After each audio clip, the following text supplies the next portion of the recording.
tàggat yaram tey dañ koy tàmbalee le temps de recevoir notre invité Ligue Pro bi dafa mel ni tàmbali na.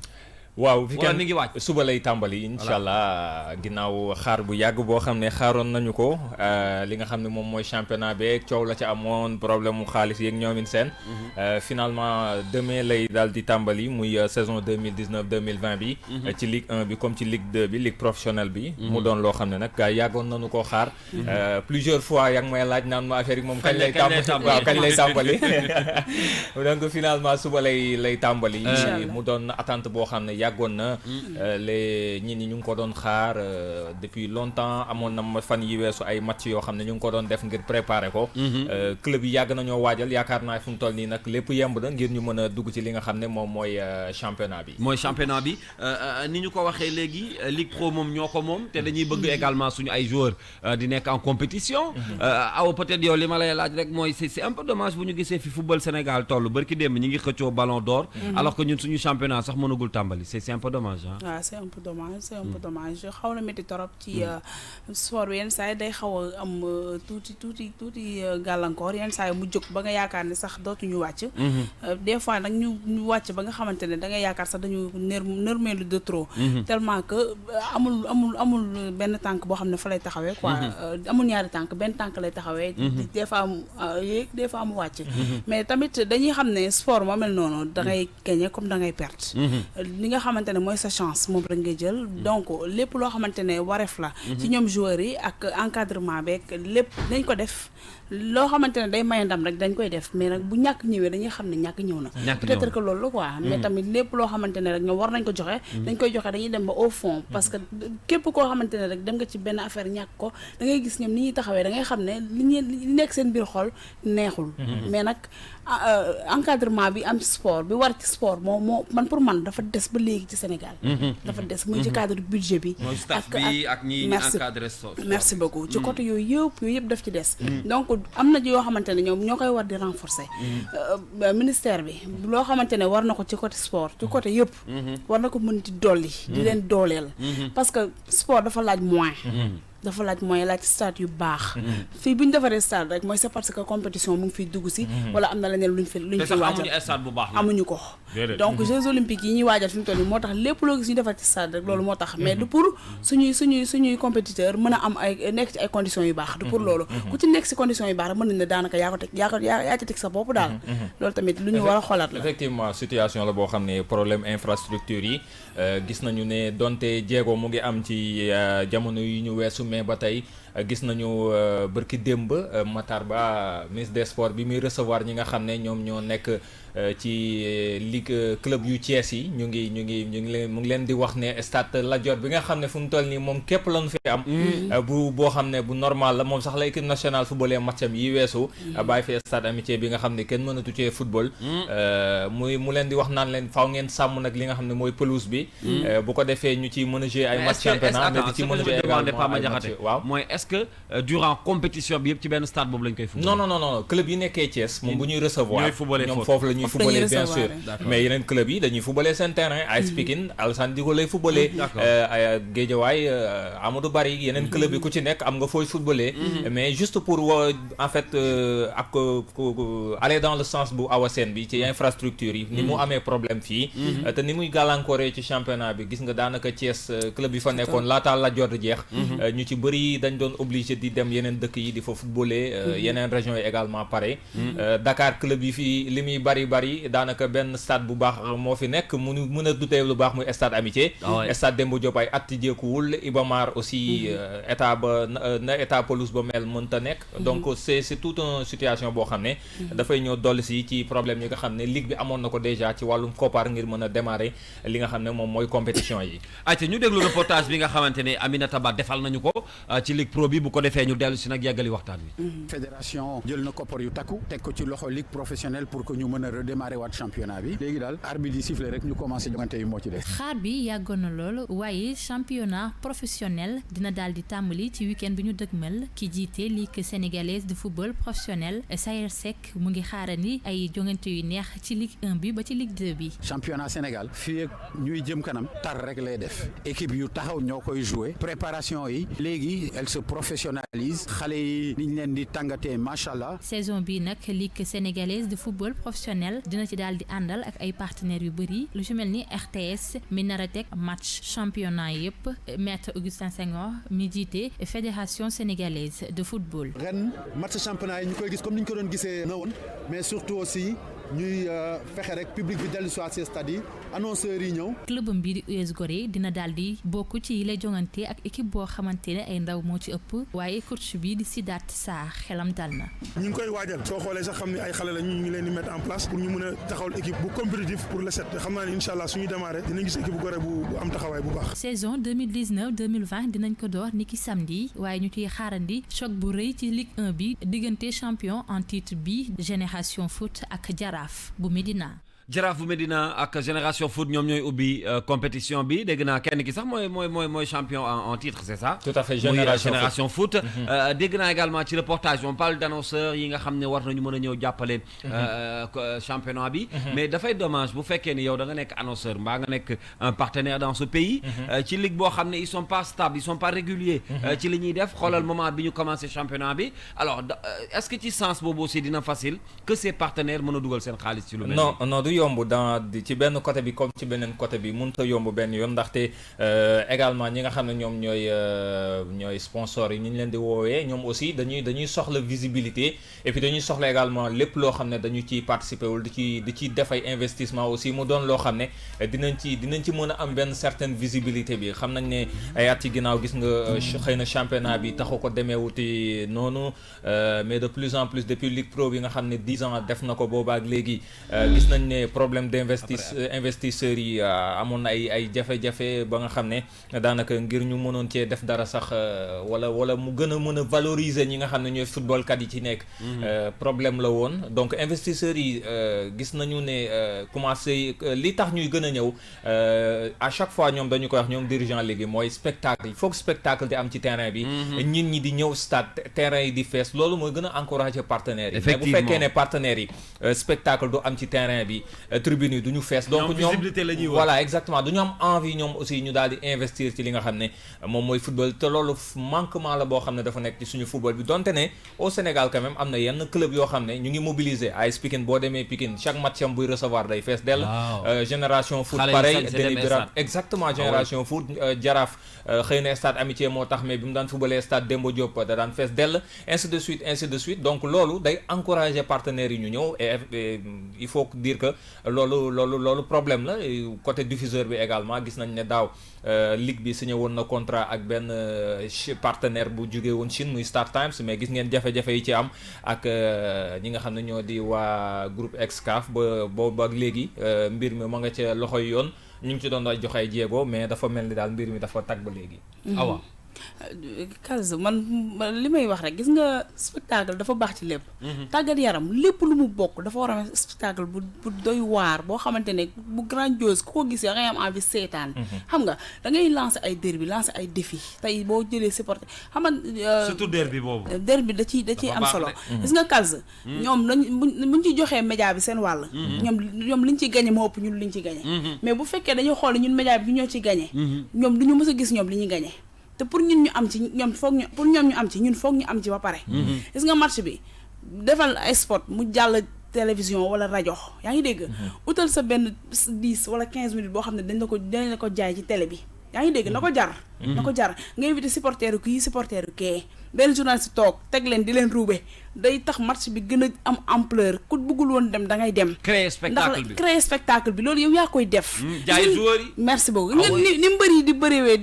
di neexal face à mbër bu la dàq face à face moo la gën a neex làmb. parce que mooy jaay combat am. kon football tamit noonu la war a demee ak leneen. sport yëpp nag ku nekk nga xool ka mu war a dajeel mënul toog nga xool ca ka mu jege moo xam supporter am la wala manager am wala leneenam mu toog nga lancer défi bi moo keneen ki loolu dafay jaay combat dafay jaay sport dafay jaay lépp. du mën ci doon dér bi def ci baax maanaam ni ñu koy defee noonu rigueur bi day gën a am yow miy seetaan nga faral Pape Sarr da ngay am envie par force supporter Pape Sarr te boo koy supporter da ngay bëgg a dem te di nga bëgg keneen koo xam ne xam nga ko mu ànd ak moom man it pareillement kon loolu day tax stade bi non seulement dina fees mais supporter yi dinañ gën a mën a jóg dem ak rigueur.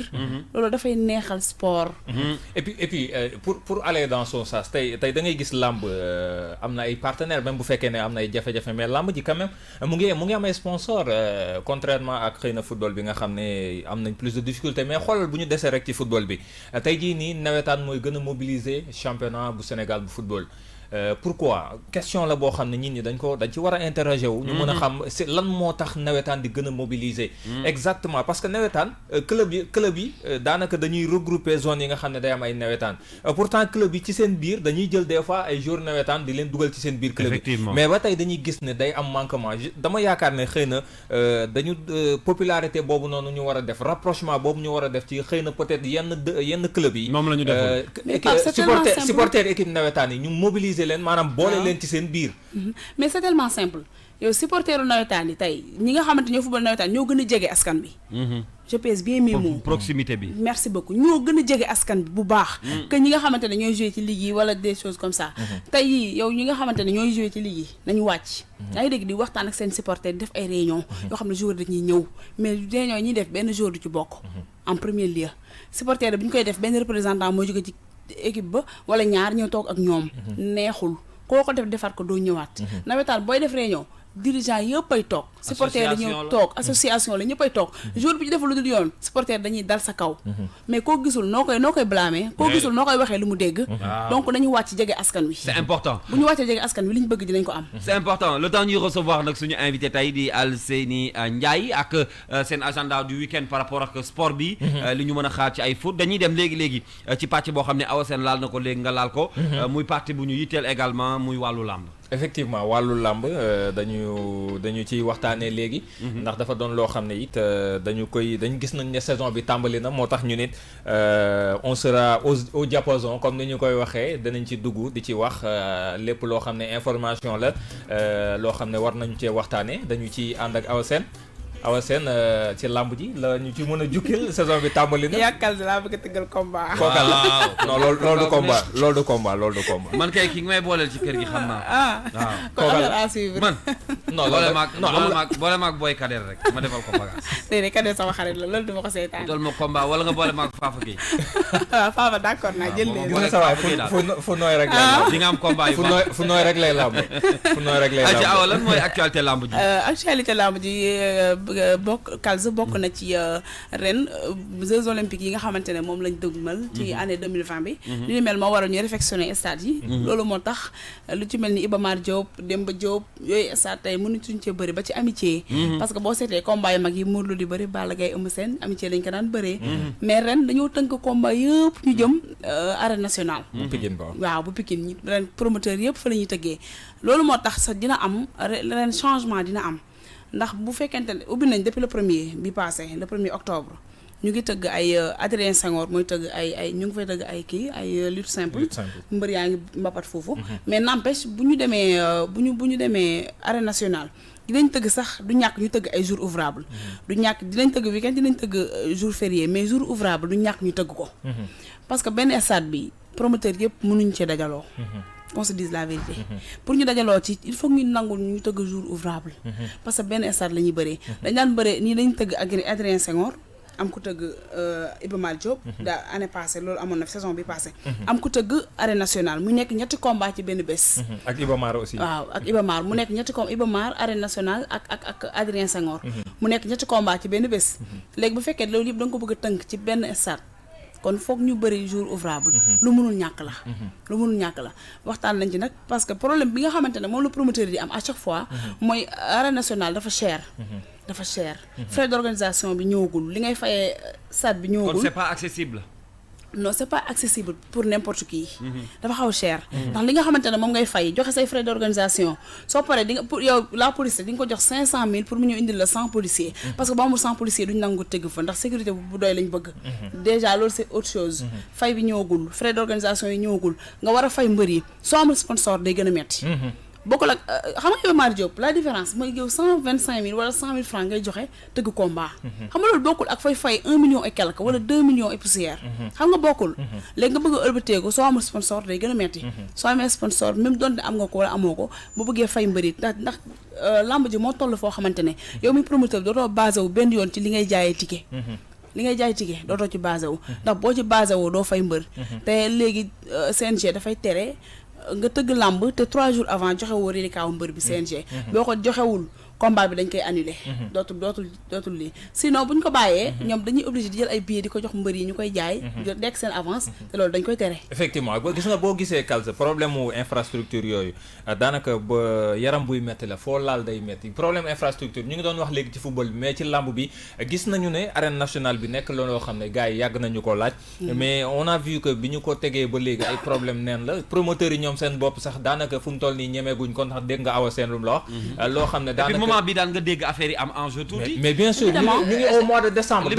mais décembre da daan am ay choc te ñu ngi nii décembre soit janvier 2020 lañ koy bëree 1er janvier wala 31 décembre may ko am na ay affiche yu mag ci làmb ji Siteu Papa Sow ci kan mooy bu gën a mag waaw Siteu Papa mais ana Sow mbëri lu tax bëri wuñ mais problème ana sama waa ji loo problème mu xaalis waa ji loo mu ngi fi amagul non loo moom day dallu fu mu toll nii loo ñaari combat la am daaw nag mooy roi bi waaw loo ñaari combat la am Balla Gaye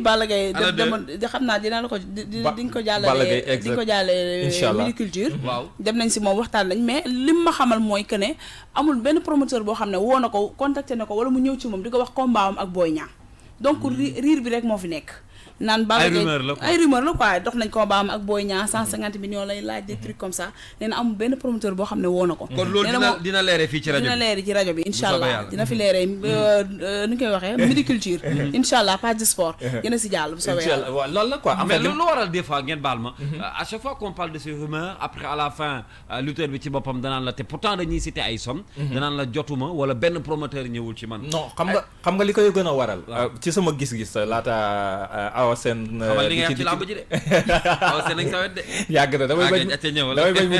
mu dugal ma ko waaw non en fait li tax sama gis-gis loolu di am mooy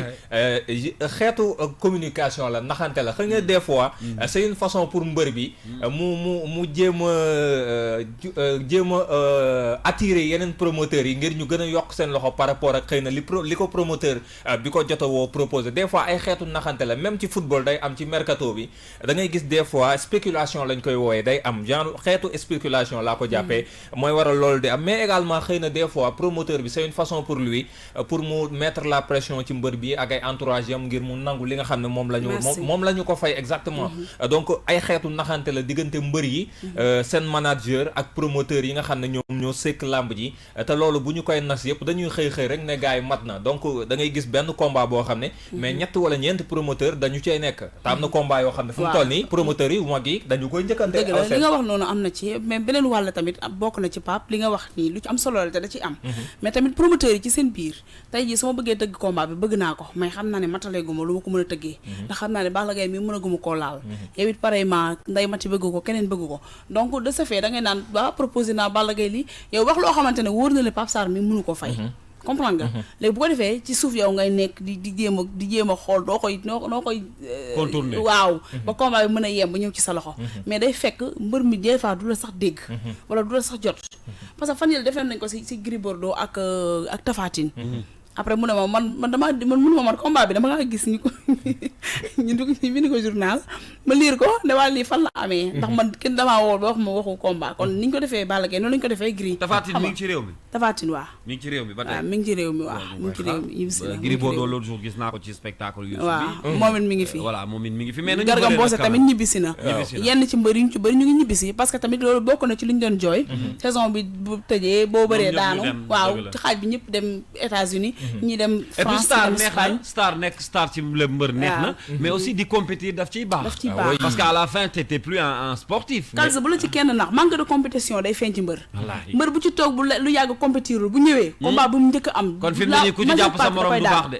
la majeure partie ku ci toog lu yàgg compétiroo boo ñëwee combat bi nga njëkk am lu ci bari 50% yi wala 90% du moins dañ leen di daan manque de compétition day feeñ ci mbër. on a envie de voir beaucoup man ay lutteurs yoo xam ne dama leen daan dégg di leen gis nii tout le temps ci ay compétition déggatoo ko dafa bëri ci ay Siteu ay plutôt Zos dafa nekk ñoo xam ne sénégalais dañu leen miinoon ay Zos ay Bathie Seras mais aujourd'hui on les voit plus mais Kalsa mbër yooyu noonu ay at ci ginnaaw mais dañ daan fayeeku ay je veux dire ay cachet yu raisonnable maanaam yu xel mën a jàpp mais tey jii nii keroog Gaston Mbengue père Gaston mu ngi koy wax keroog mu ngi wax ne mu ne léegi mbër yi léegi man dootuma nangu fay kenn mbër koppar yoo xam ne man xalaatuma ko c'est-à-dire tey gars yi dañu yokk seen loxo tey jii mbër bu ci doon fayee ko xëy na benn cachet 20 millions tey jii nii boo demee di ko bëgg a tëggal lamb daa naan 40 wala 50 boo ma fayul 50 du ma ko nangu donc ay problème la yoo xam ne tey jii nii promoteurs yi sont confrontés à ça donc ba tax année yi weesu yëpp promoteurs yu bëri dañ leen di dégg wala acteuru lamb yi ñu ne mbëri il faut ñu xoolaat ni nga xam ne moom la ñuy laajee ay cachet yi nga xam moom la ñuy laaj parce que lu ko moyul loolu dina bokk ci li rey làmb dëgg la Pape tu as parfaitement raison gis nga loolu ñi nga xamante ne ñoo jege mbër mi ñoo koy yàqal te du ko xam yow imagine toi tey ñu bëgg la tëggal benn combat 20 millions yaa ngi dégg nga bañ ko ni doo ko bëree année boobu da ngay année blanche doo bëree deuxième année bi nga année blanche at doo bëree looy laaj ay 50 millions 60 millions te pourtant tu n'en vaut pas la peine déjà jaroo ko man sama mbër bi laay laajte il faut ngeen andil ma ko fii Baye Mandione amul problème day bëri ji Gambie am na combat c'est vrai am na combat su bëri jee Gambie ba ñëw incha allah dañ ko fi andi man nag Baye Mandione su ma sañoon dina jox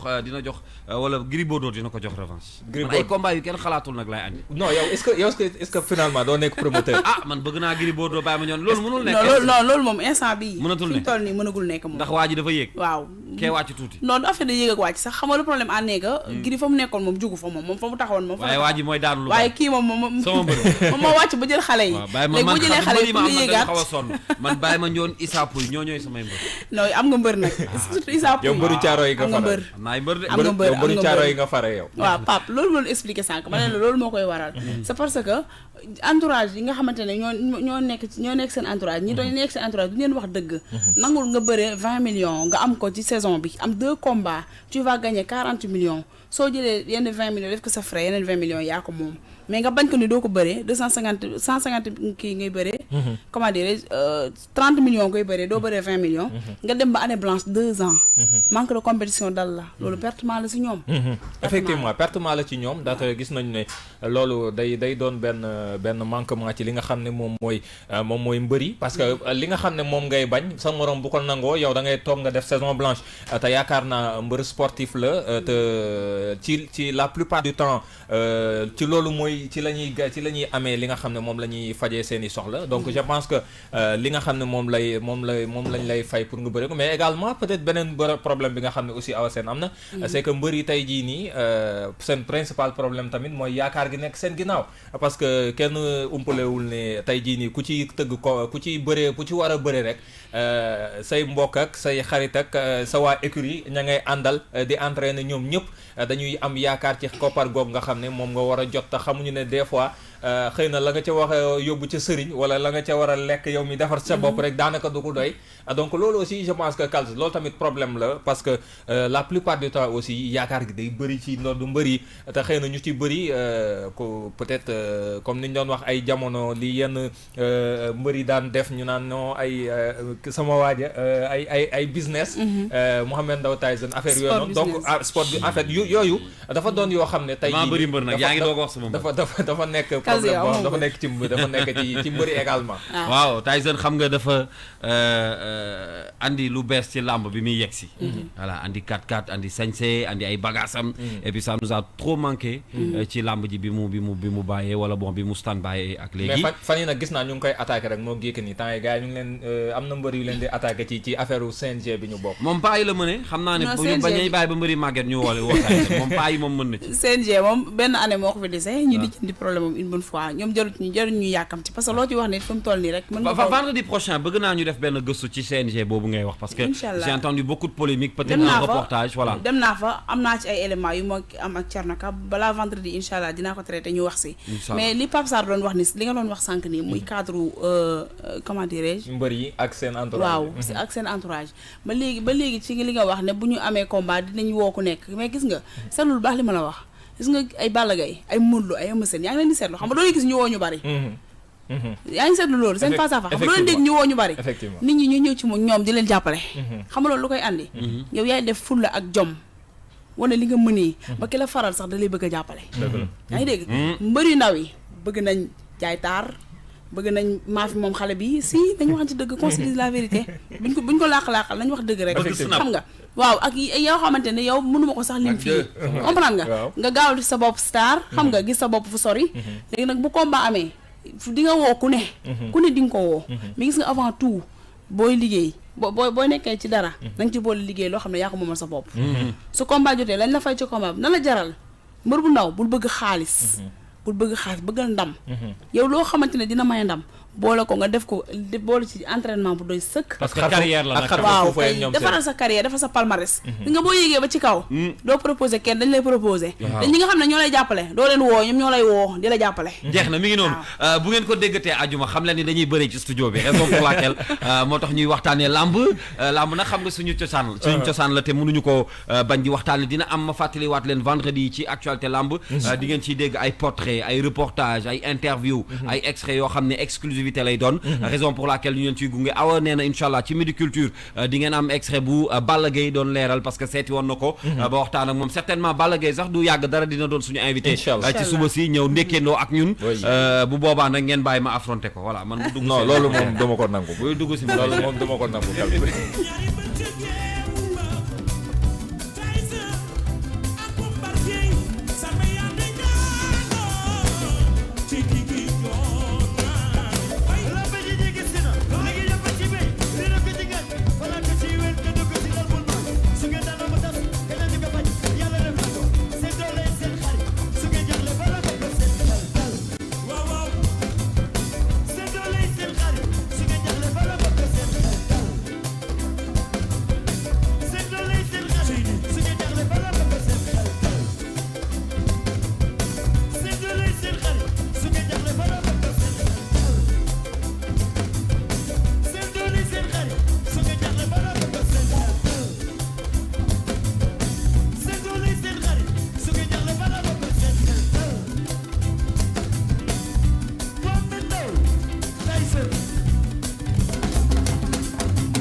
acca loolu mooy pàcc bi ñu jagleeloon lépp lu jëm ci wàllu lamb ci wàllu tàggat yaram bi ñu ànd ak yéen ba tey ci 9-11 jotaay bi nga xam ne ñoo leen ko jagleel vendredi nag numéro bu spécial la tàggat yaram la culture di waaj a jeexal culture bi donc vendredi prochain awa ñi ngi lay xaaraat ci leneen lu jëm ci wàllu actualité lamb ak ñi nekk ci lamb ji ndax cosaan la te wax dëgg yàlla cosaan la ak aada boo xam ne moom Sénégal baaxoon nañ ko léegi nag Pape Madiakhaté jéem a xëy na daaneel un peu ak li fi nekkoon coow barki démb mënuñu see bañ a wax Sadio Mané avec sa très belle réponse ginnaaw bi ñu lajee nekk 4e ci ballon d'or bi dafa mel ni barki démb yaram bi dafa tàng dafa ñëw rek dugal bii bu rëy waaw c'est mooy réponse bi mooy tontu bi war xale bi dugal kat la tontu ci terrain bi je pense que moom mooy la meilleure réponse ci ñi nga xam ne xëy na voté luñu ko mu bëri ci malheureusement des ay doomi Afrique am ginnaaw loolu sax ñu bëri ñaawlu nañu ko Samuel Eto'o sànq maa ngi lire mu ngi koy wax Didier Drogba démb encore une fois wax na ko beaucoup ñu bëri wax nañu ko donc je pense que la meilleure réponse mooy loolu gis nañ ko keroog dafa mel ne lu xabtalu man keroog damay seetaan match Sadio Mané bi ñaari pass yeeg bii bi dama naan waa mais dama ne waa mais nu mu demee nii sam waa ji moom tàng na tey mais nag je pense que c'est ça na continuer comme li ñu bëri wax rek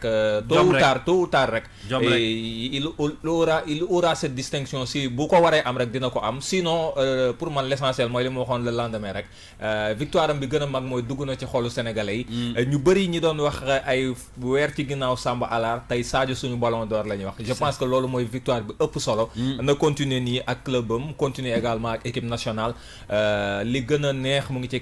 kanamam alors Awa tontu bi leer na de waaw tontu bi leer na. waa ji dafa ñëw rek dugal. waaw tontu bi leer na gis nga kii wax. bokkul dara ak kii jëf. déedéet mais boo xañee nit te yàlla xañu ko. da ngay sonn. xanaa magala yar. et puis il est nominé barki démb la ko CAF fësal ci li nga xam mooy 10 nominés pour Ballon d'Or africain bi. nga xam ne dañoo sawar di publier rek. janvier dañoo sawar rek. janvier 2020 lañ ko fas yéene joxe ci Égypte. boobu moom xam naa ci lu leer ci kattanu yàlla Sadio Mané moo koy gàddu. gis nga ren daal lu ñu waroon def. waaw jarul organiser di déranger nit ñi. waaw di bind ay papier di envoyer. nañ ñëw Sénégal rek jox ko ballon bi dem seen. waaw ren de moom ren moom dafa leer moom. dafa leer waaw bu soobee Sadio Mané bu tuddoon Paul maa mu tudd Dominique. Ballon d'Or mondial moo koy jël. waaw wax nga dëgg de. waaw gars yi wax nañ ko. waaw waaye xam naa ni fa ñu koy jëlee aussi dafa nar a neex Égypte. waa fayu la mooy dóor fayu bi aller retour bi ma doon wax bërki démb. comme Salah dafay ñëw daaw récupérer ballon d'or bi fii Dakar. bu ñu demee dóor waaw ñun bu ñu demee Égypte jël ballon d'or bi dëkkam. mu jeex taak mu jeex taak alors fa ma jaxte li ñuy jeexalee mooy bu fekkee mën nga ma jox quelques matchs. waaw ci week-end bi yu ñu mën a xaar. waaw week-end bi dañ wax ci match yi nga xam dina am Awa Sène aussi moo dinañ wax ay lamb yoo xam ne dina am aussi programme Adrien Senghor mais ci football bi d'abord championnat bi wax nañ leen ko dina démarrer ci week-end bi à partir de demain choc bi ci gën a mag nag ci week-end bi mooy Génération Foot champion en titre mi daje ak Jaraaf foofu ci Déni Biram Ndaw lay doon bu dee ci Europe la Ligue 1 bu France gis nañu ne Montpellier dina recevoir Paris Saint-Germain bu Idrissa Gana Gueye ak ñoom Neymar Olympique de Marseille mi nekk deuxième dina recevoir Bordeaux bu Sabaly ci Premier League bu Angleterre Liverpool ak Sadio Mané justement dinañ dem fekki Bournemouth Watford bu Ismaïla Sarr mi nga xam ne tàmbaliwaat na football ginnaaw bi ñu dàqee seen entraîneur bi dafa mel ne entraîneur bee ko tere woon football sax ñoom daañu recevoir Crystal Palace bu Cheikhou Kouyaté Manchester City ak Manchester United Cavs loolu mooy choc bu semaine bi ci Angleterre mooy derby de Manchester diggante Manchester City ak Manchester United Leicester mi nekk deuxième surprenant deuxième ci Angleterre mooy dem fekki Aston Villa ca Liga ba Villarreal ak Atlético Madrid dinañ tase ca Liga ba Real Madrid di recevoir Espanyol Barcelone FC Barcelone moom Mallorca lay recevoir Serie A enfin Inter Milan dina dalal AS Rome Naples bu Kalidou Koulibaly di dem fekk ji Udinese Juventus Turin bi nekk leader wala nekk ci bopp classement bi dina dem fekk ji Lazio de Rome Awa Sène xanaa programme lamb ji am na ci Adrien Senghor. waaw am na ci Adrien Senghor mise 1,5 million mu ngi fa ñi nga xamante ne mbër yi nga xamante ne rek mën nañ babat te bëgg ko loolu ku ci dem nga def tout rek ba mën ko jël à part loolu ñaata la mise bi 1,5 million. Kaldu tey ñoo bindu loolu baax na de. même yéegi ni tamit tëgg na. bu ma leeroon ne su ma demee na am mbër yu mel ni yow moom damay def dama koy encaisse waaw. wala kan lañu war a bind ci bind ci kii ci kër gi am ngeen mbër ci kër gi jarul laaj. non Kader du mbër bàyyi leen jàmbur bu gàddoo 1,5 million dina am solo. bàyyi leen jàmbur mais tamit suñu papa Khadim Samb bu nekkoon RTS dafa retraité day jubilé moo tax la 9 boobu dafa tëgg combat pour Sine ak Eumeu Sène Junior loolu waat na ci Alioune Seye 2 ak ñàkk jariñu mu nekk ñaari combat yoo xamante ne ay combat jànk la combat yu neex dégg nga de combat jànk dégg nga terme boobu combat jànk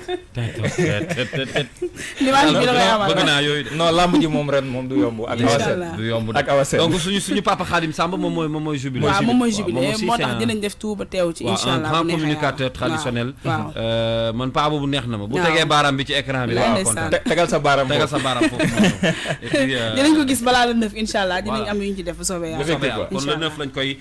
sargal bi ci lay jubilé moom père Khadim Samb di ko ñaan nag suñu borom guddal fanam bu baax a baax ndax nit ku baax la moom it nekk ci métier bi boobu léegi yàqu ko voilà ñu ngi koy ñaanal di ko nuyu ci suba si loolu mooy lu ñu mën a retenir ci agenda sportif bu week-end bi